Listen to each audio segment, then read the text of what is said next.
Welcome to Solvetic, your channel to always learn technology easily. Below in the description, you will find useful links we used in this video.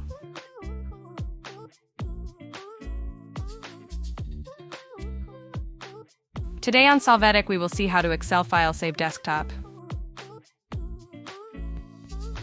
Open your Excel file. Now in the File menu, click on Save As. Then click on Browse. Now select the desktop. By doing so, set the file name and click on Save.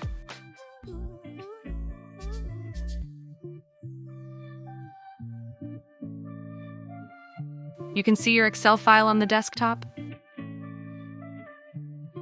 Hey, remember to subscribe Solvetic channel.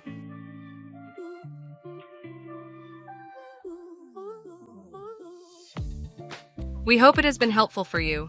Here are links to watch more videos of your interest and subscribe to the Solvetic channel. Thank you.